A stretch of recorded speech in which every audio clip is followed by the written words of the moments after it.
बिस्मिल्लाहिर्रहमानिर्रहीम। अस्सलाम वालेकुम वरहमतुल्लाहि वबरकातुहू। उम्मीद करती हूँ कि आप सब ठीक होंगे।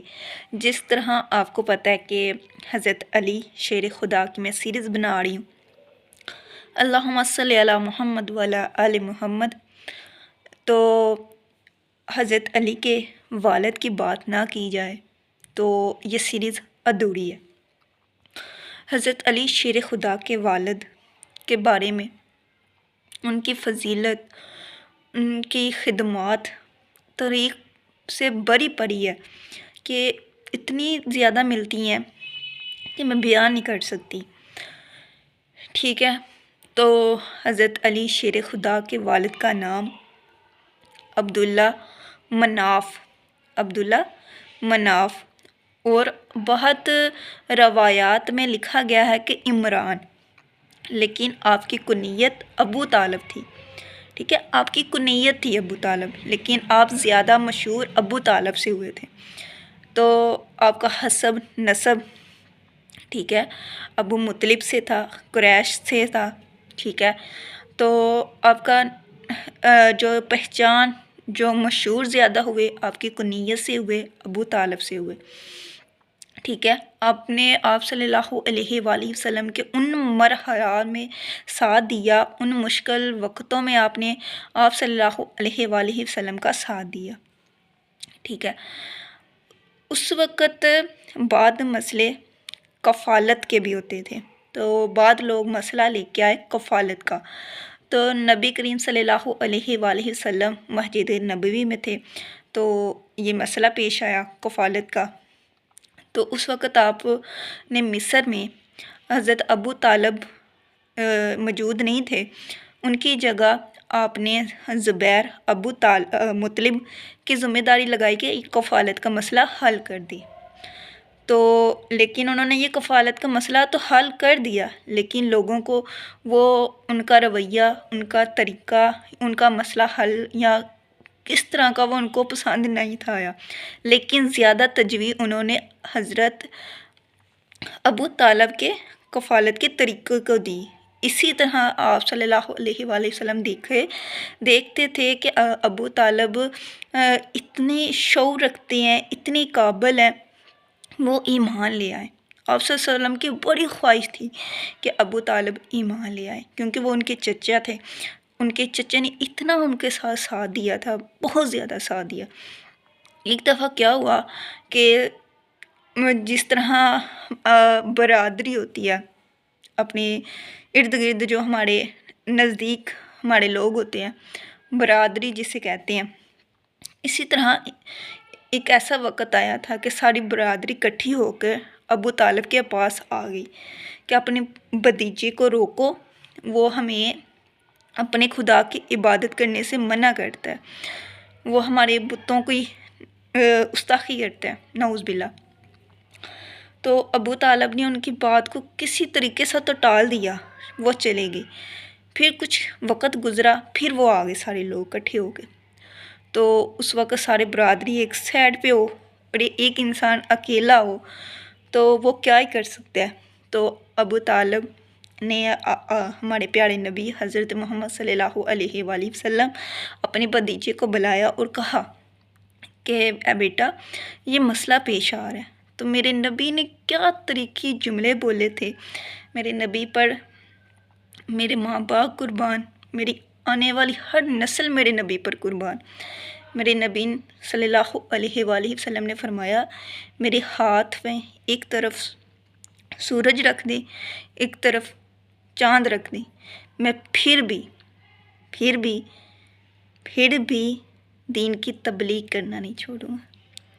सुभान अल्लाह, सुभान अल्लाह। तो बात उलमा किराम में इख्तलाफात पाया जाता है, लेकिन मैंने ज़्यादातर रवायात पढ़ी हैं कि हज़रत अबू तालब ईमान नहीं लाए। एक और मैंने जब हदीस पढ़ रही थी, जब मैं एक स्टूडेंट थी, तो मेरी नज़र से उस वक़्त एक हदीस गुज़री थी कि जब तक किसी इंसान का कुफर साबित ना हो, हम उसे कुफर का फतवा नहीं लगा सकते। ठीक है, तो मैं इस मामले में खामोशी इख्तियार करती हूँ, میں کبھی یہ نہیں سوچ سکتی، کبھی یہ گمان بھی نہیں کر سکتی ابو طالب کے بارے میں کہ نعوذ باللہ ان کی شان میں ایسے کیوں الفاظ کو ہوں۔ لیکن آپ صلی اللہ علیہ وآلہ وسلم نے آخری وقت تک کوشش کرتے رہے تھے کہ میرے چچا کلمہ پڑھ لیں، ایمان لے آئیں۔ یہ میرے اللہ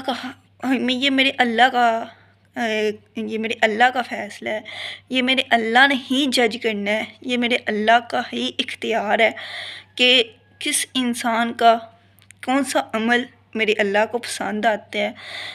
جس نے نبی کریم صلی اللہ علیہ وسلم پر احسان کیا ہو، اس نے ہم پر احسان کیا، ٹھیک ہے۔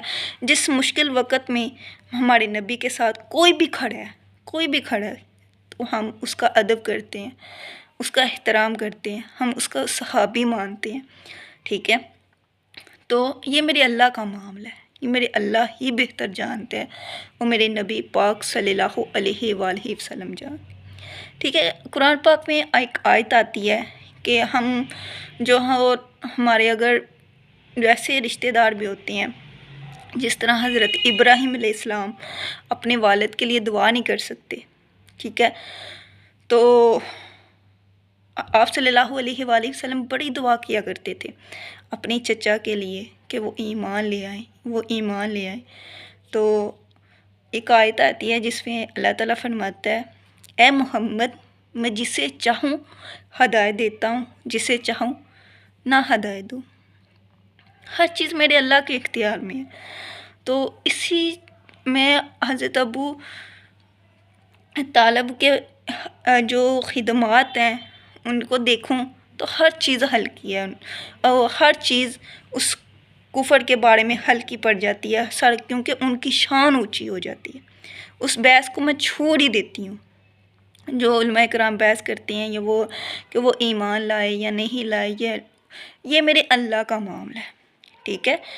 ان کی خدمات بہت اونچی ہیں، ٹھیک ہے، ان کا ساتھ بہت اونچا ہے، ٹھیک ہے، ہر چیز پیچھے رہ جاتی ہے، ان کا ساتھ، ان کی خدمات ہماری سر آنکھوں پر، ہمارے ماتھے پر، ہمارے ماتھے کا نور ہے وہ، ٹھیک ہے۔ تو یہ میرے اللہ کا معاملہ ہے، میرا اللہ جو چاہے کر سکتا ہے، ٹھیک ہے، میرا اللہ جسے چاہے بخش سکتا ہے، جسے چاہے ہدایت دے سکتا ہے، جسے چاہتا ہو کلمہ پڑھانا اسے کلمہ بھی پڑھا لیتا ہے، میرا یہ ماننا ہے، ٹھیک ہے۔ اگر میری بات کسی کو بری لگے ہو، میں نے تو تحقیق کی ہے، میں نے کتابوں سے روایات لی ہیں، وہ لے کر اس پر تحقیق کر آپ سے بات کر رہی ہوں، ٹھیک ہے۔ میرا جو عقیدہ یہ ہے کہ میں اس معاملے پر کہ وہ ایمان لائے ہیں کہ نہیں لائے، علماء کرام اس میں بہت زیادہ بحث ہے، ٹھیک ہے، لیکن میں بحث نہیں کروں گی۔ میرا ماننا یہ ہے، یہ میرے اللہ کا حق ہے، یہ میرے اللہ کا یہ جو ہے نا حساب لینا عمل کا، ہر چیز کا میرے اللہ کا حق ہے، تو یہ اللہ ہی کو سوٹ کرتا ہے، میرا اللہ ہی بہتر فیصلہ کر سکتا ہے، ٹھیک ہے۔ تو میں اس کے بارے میں خاموشی اختیار کروں گی، لیکن روایات میں سے یہی ملتا ہے کہ انہوں نے کلمہ نہیں تھا پڑھا، ایمان ہی لے کے آئے، آپ صلی اللہ علیہ وآلہ وسلم آخری حد تک کوشش کرتے رہے تھے، لیکن انسان کے دل کے اندر جو بھی ہے کہ اگر دل بدلا ہے کہ نہیں بدلا، وہ میرا خدا جانتا ہے۔ السلام علیکم ورحمۃ اللہ وبرکاتہ۔